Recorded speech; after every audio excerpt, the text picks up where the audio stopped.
Hello and welcome back to AF Anime. I am John and today we're back with another One Piece video, this time the review for chapter 1037, which is titled Drunken Dragon Bagua. And that is a fitting title considering that majority of this chapter we spend with a drunken Kaido. And with that being said, it's fair to say that this week's chapter review is going to be very similar to the previous one, where it is more discussion heavy since not a whole lot is accomplished in terms of story or narrative. We do get an entertaining fight and even some nods towards some overall mysteries within the One Piece world. However, more on that later. First, we're going to start off with our cover page, which is a continuation of the story for the Germa 66 and their departure from Whole Cake Island. Now, ultimately, I am excited to move beyond the whole request cover page and get back into a cover story, but this Germa 66 cover story or limited series is actually off to a bit of a slow start. With this page in particular, for this week, it is just a page of Judge, Reiju, and Ichiji kind of just staring off into the distance with no real emotion, no real expression, or really anything of consequence that would be going on in the background, which is fine. I mean, it's kind of appropriate considering that it's just an emotionless excursion, as the title implies, but I will say, however, that I am finding myself growing a little bit impatient in regards to how slow this buildup is. It could just be due to the odd amount of breaks that we've been getting in between each chapter for the past couple months. And I may do a video in regards to that soon, but for now we're just focusing on this cover page, which really is nothing special. Like, if you even zoom in on Judge a little bit, you can see very clearly that there wasn't a whole lot of effort even put into the artistic detail of this cover page.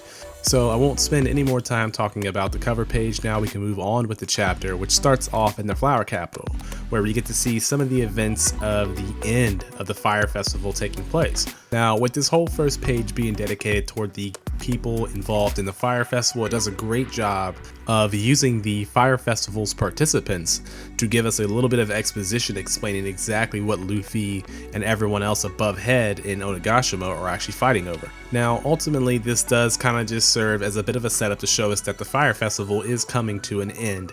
However, I think in the anime, if I were to watch this scene, or at least to have this Fire Festival going on in the background while everything else on Onigashima is taking place, it might be a little more poetic or have a little bit more of a, I don't know, an important feel to the story.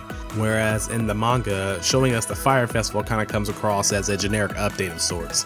In any case, we can see that one of the last things that they're doing in the Fire Festival is to set off or create a lantern festival of sorts. And this could eventually end up being interesting for a couple of reasons, but could just, set up a kind of cool background for a major fight like Kaido and Luffy when they're getting into it, to see all these lanterns going off behind them. Or it could also even play into, I don't know, the mindset of Kaido or Luffy going forward, seeing the wishes and dreams of these people written on these lanterns. In any case, moving on to the Luffy and Kaido fight, the first thing we see in this chapter is that Kaido has begun to drink. And as I've said before, this chapter spends a whole lot of time with us getting panels of Kaido going through his emotions or his stages of drinking emotions.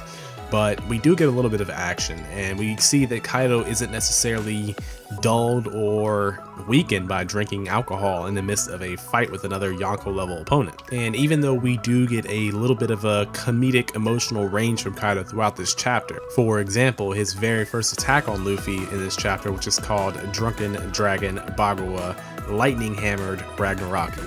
As funny as that is, and as deadly as his attacks usually are, there is a small undertone of seriousness throughout this chapter in terms of Kaido, his concerns, and what he's talking about while he's intoxicated. And despite the laughs being present, I think this is also kind of driven home with the frequency at which we see the Conqueror's Haki being incorporated into these attacks. So in terms of the narrative for this fight between Luffy and Kaido, and Luffy getting his, credit for defeating a Yonko, I don't really know where Oda is going with this whole Kaido is drunk thing right in the middle of their fight, when they've seemingly opted for a more serious undertone when it comes to this fight between Luffy and Kaido. I mean, I guess it could play into his overall backstory when we do eventually get that fully spilled out. However, as Luffy himself has said in this chapter, I really hope that Kaido's drunkenness doesn't actually take away from the quality of Luffy's victory when this is all said and done. So, as I said before, not a whole lot is accomplished throughout this chapter. We do get to see a range of emotions from Kaido. We do get to see a range of attacks from both Luffy and Kaido. And with Kaido in particular, we get to see him vary back and forth in between multiple forms throughout this chapter, while using a lot of named moves and different techniques to fight against Luffy. Now, ultimately, throughout this chapter, we do get an incredibly entertaining fight with a lot of amazing looking panels, a lot of named moves, Kaido jumping back and forth between multiple forms, but we don't really get any progression in terms of who's winning this fight or if the fight is taking a certain turn or not. So as enjoyable as the fight was, I still have to stick to my guns when I say that I would have much more enjoyed a more narrative-based chapter after a good 2-week break. However, it's not to say that this chapter was devoid of a good narrative, because the last 2 pages are actually spent on Marie-Joie and us understanding where the world government is in terms of their headspace and how they're going to affect the story within the very near future. So we start off the Marie-Joie part of the chapter with the 5 elders and them discussing the events of Wano and how this is a prime opportunity for them to strike, whatever that means.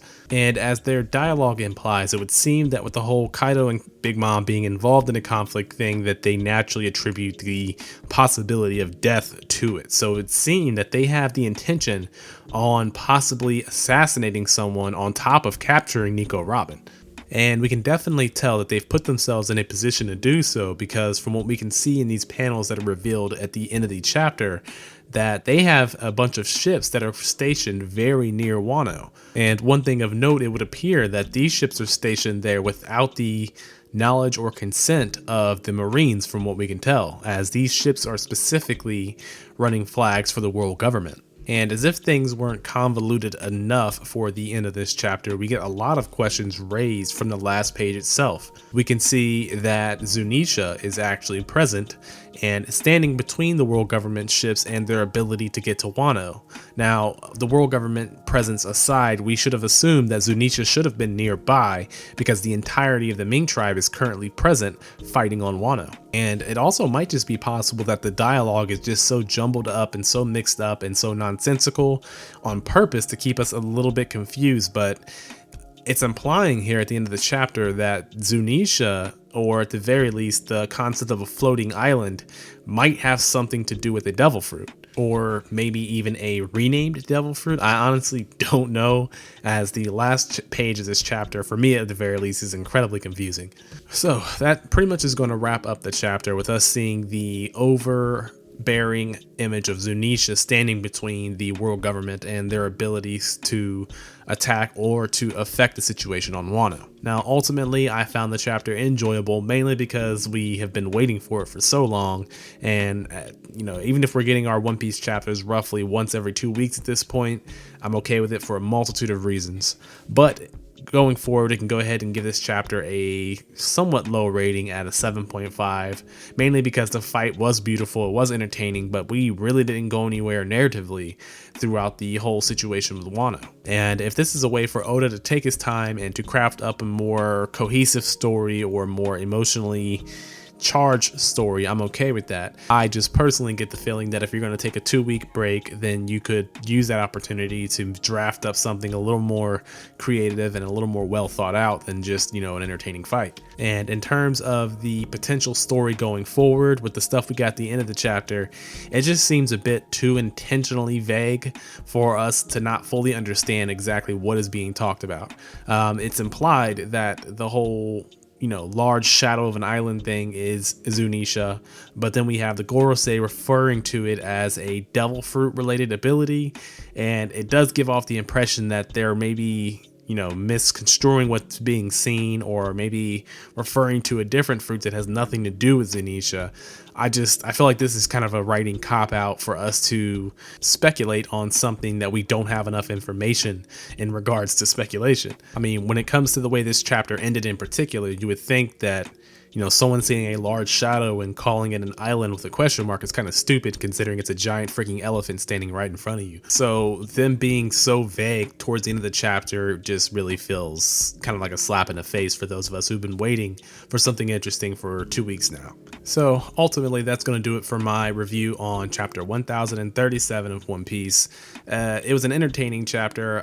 Not one of my favorites per se, but well animated, a lot of beautiful panels, some great attacks, some amazing emotional and devil fruit range that we got from Kaido throughout this chapter. And we even get a little bit of teasing information in regards to what went down at the revelry, as well as what the world government intends on doing with the conclusion of the events at Wano. So let me know in the comment section down below what you think the end of this chapter meant in regards to Zunisha and their potential link to a devil fruit or an renamed devil fruit according to the Gorosei apparently. Also, please like, share, and subscribe for more One Piece related content from this channel. Thank you guys very much for tuning in. I am John, and I'll see you guys in the next video.